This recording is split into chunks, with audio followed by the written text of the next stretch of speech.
ইংল্যান্ডের কাউন্টি লিগে মাত্র 2 ম্যাচ খেলে বেন স্টোকস কিংবা রোজ কিংবা লিয়াম লিভিংস্টোনদের মতো তারকাদের ছাড়িয়ে গেছেন টাইগার পেসার হাসান মাহমুদ। নিজের অভিষেক আসরে সবার মন জয় করে নিয়েছেন বাংলাদেশের এই পেসার। দুর্দান্ত বোলিং করার পর রাজকীয় বিদায় পেয়েছেন তিনি।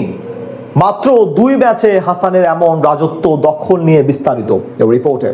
বাংলাদেশের একজন পেসারের নাম ইংল্যান্ডের দর্শকদের মুখে মুখে।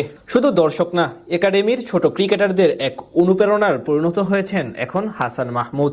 প্রথমবার কাউন্টি চ্যাম্পিয়নশিপ লিগ খেলতে গিয়েই সকলের মন জয় করে নিয়েছেন ডানহাতি এই পেসার। দুর্দান্ত বোলিং করে প্রতিপক্ষ ব্যাটারদের নাস্তানাবুদ করে মাত্র 2 ম্যাচে ছাড়িয়ে গেছেন অনেক নামকরা ক্রিকেটারদের। যেখানে অন্যরা তার চেয়ে দ্বিগুণ ম্যাচ খেলেও গড়হারে নিয়েছেন কম উইকেট, সেখানে হাসান দেখালেন কিভাবে ইংলিশ কন্ডিশনে রাজত্ব করতে হয়।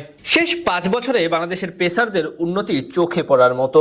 বল হাতে নাহিদ রানা, তাসকিন আহমেদ, শরীফুল ইসলাম কিংবা কাটার মাস্টার মুস্তাফিজুর রহমান, তাদের পারফরমেন্স এখন বিশ্বমানের।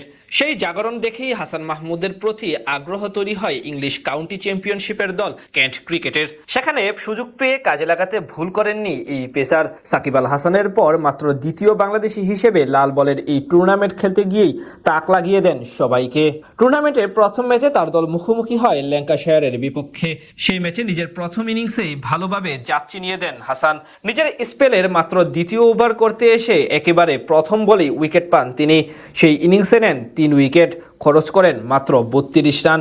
এরপর দ্বিতীয় ইনিংসে আরো বেশি অপ্রতিরোধ হয়ে ওঠেন হাসান মাহমুদ। এবার একাই নেন 6 উইকেট। ল্যাঙ্কাশায়ারের পুরো ব্যাটিং অর্ডার ধসে দিতে সামনে থেকে ভূমিকা রাখেন তিনি। সেই ম্যাচে 9 উইকেট নিয়ে হন ম্যাচ সেরা খেলোয়াড়। এরপর দ্বিতীয় ম্যাচেও বল হাতে উজ্জ্বল ছিলেন লক্ষ্মীপুর এক্সপ্রেস।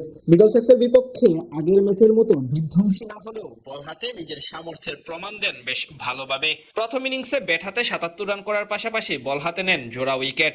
এরপর শেষ ইনিংসে 1 উইকেট নিয়ে কেন্টকে ম্যাচ উপহার দেন। সব মিলিয়ে কেবল 2 ম্যাচ খেলে মোট উইকেট শিকার করেন 12টি। এদিকে ক্যারিবীয় কিংবদন্তি পেসার ক্যামার রোজ তার চেয়ে 1 ম্যাচ বেশি খেলে নিয়েছেন কেবল 9 উইকেট। হাসানের চেয়ে বেশি ম্যাচ খেলেছেন ইংল্যান্ডের জাতীয় দলের তারকা বেন স্টোকসও। তিনি নিয়েছেন হাসানের অর্ধেক উইকেট। এছাড়া আরও একাধিক নামকরা বোলার হাসানের চেয়েও বেশি ম্যাচ ও ইনিংস খেলে তার সমান হতে পারেননি।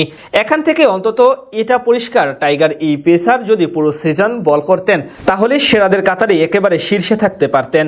সে যাই হোক, হাসান মাহমুদের কল্যাণে শেষ 2 ম্যাচেও দারুণ জয় তুলে নিয়েছে তার দল কেন্ট ক্রিকেট ক্লাব। সব মিলিয়ে নিজের অভিষেক আসলেই সবার মন জয় করে নিয়েছেন তিনি। এরই মধ্যে কেন্ট ক্রিকেট নিজেদের ফেসবুকে লিখেছেন হাসানের জন্য সেপ্টেম্বরের শিডিউলও তারা অপেক্ষা করবে। তাছাড়া আগামী বছর ইংল্যান্ডের মাটিতে টেস্ট খেলতে যাওয়ার কথা আছে বাংলাদেশের। তার আগে বলা চলে এই পেসারের প্রস্তুতিটা বেশ ভালোভাবেই সম্পন্ন হয়েছে।